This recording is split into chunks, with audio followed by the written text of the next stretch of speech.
Bismillahirrahmanirrahim. Assalamualaikum warahmatullahi wabarakatuh. Syukur alhamdulillah kita bisa berjumpa lagi di channel ini. Shalawat dan salam selalu dan tetap tercurahkan kepada junjungan kita, Nabi besar Muhammad Shallallahu Alaihi Wasallam. Allahumma sholli ala Sayyidina Muhammad wa ala ali Sayyidina Muhammad. Hazrat. Hanma persaya. Harapan dan doa saya, semoga saudaraku semuanya selalu diberikan kesehatan, dilapangkan rezekinya, diampuni dosa-dosanya, dan dipanjangkan umurnya. Amin, ya Rabbal Alamin. Sahabat beriman yang dirahmati Allah, ada sebuah kisah diceritakan bahwa seorang lelaki melewati sebuah kawasan perkuburan di suatu malam yang kelam dan sunyi. Tiba-tiba, dia terpanggang suatu cahaya terang benderang yang muncul dari sebuah kubur dan terus menjelang ke langit. Dia tertegun dan kagum melihat kejadian itu. Dia berpikir kemungkinan kubur ini adalah kubur seseorang yang sangat istimewa. Ia seorang waliullah, ulama, atau orang soleh yang istimewa kedudukannya di sisi Allah Subhanahu wa Ta'ala. Kemudian diambilnya sebatang kayu lalu dipacak di atas kuburan yang bercahaya itu. Keesokan harinya, lelaki itu datang lagi ke kawasan perkuburan itu dengan ditemani beberapa orang kampung. Dia ingin menyelidiki dan mengetahui kubur siapakah yang sangat ajaib itu.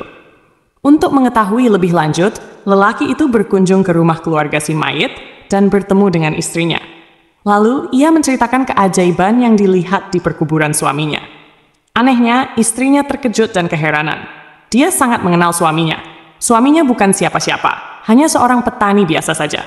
Bukan seorang yang alim, bukan seorang ahli ibadah, bukan orang soleh. Apalagi suaminya bukan imam, bukan muadzin, bukan guru Al-Quran.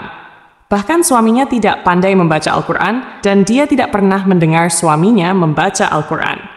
Akhirnya, lelaki itu bertanya, apakah ada perkara-perkara yang si Fulan selalu lakukan dalam kehidupan sehari-harinya. Akhirnya, istrinya teringat suatu perkara yang selalu dilakukan oleh suaminya. Setiap kali sebelum tidur pada malam hari, suaminya selalu mengambil wudhu, kemudian masuk ke dalam suatu ruangan. Lalu, diambilnya Al-Quran di atas rak, dicium dan dipeluknya dengan penuh kecintaan dan kasih sayang. Setelah itu, dia akan duduk dan membuka Al-Quran itu sehelai demi sehelai, seperti sedang membaca. Padahal, ia seorang yang buta Al-Quran.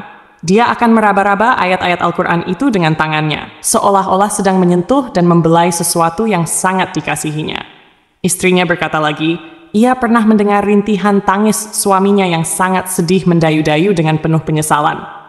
Tuhanku, ampunkanlah aku karena aku tidak mampu membaca kalimat-kalimatmu ini. Janganlah engkau hukum aku di atas kebodohanku ini, ya Allah. Wahai kalam Allah, maafkanlah kesalahanku. Aku tidak mampu membaca kalimat-kalimatmu, aku tidak dapat bersahabat denganmu, aku tidak dapat memahamimu, tapi aku sangat mengasihimu.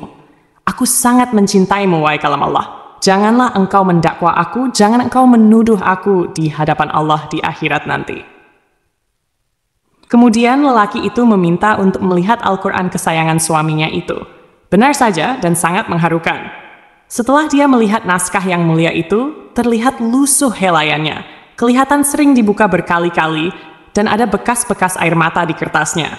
Tanda seseorang sering menangis berurai air mata tatkala membuka lembaran yang maha suci itu. Pastinya lelaki ini sangat mulia pribadinya. Hatinya telah bersatu dengan roh Al-Quran. Dia sangat mengasihi kalimat-kalimat Allah itu dengan sungguh-sungguh. Berarti ia mengasihi Allah dengan seluruh jiwa dan raganya. Sahabat beriman yang dirahmati Allah, marilah kita menghidupkan Al-Quran di dalam masjid kita, di dalam rumah kita, dan di dalam diri kita. Luangkan waktu kita setiap hari untuk membaca Al-Quran dan pahami isinya. Memuliakan Al-Quran saja sudah mendapat syafaat yang begitu luar biasa. Apalagi kalau kita membacanya, memahaminya, dan mengamalkannya. Subhanallah wallahu alam bishawab. Demikian yang bisa saya bagikan. Semoga bermanfaat untuk kita semua. Amin ya Rabbal Alamin. Assalamualaikum warahmatullahi wabarakatuh.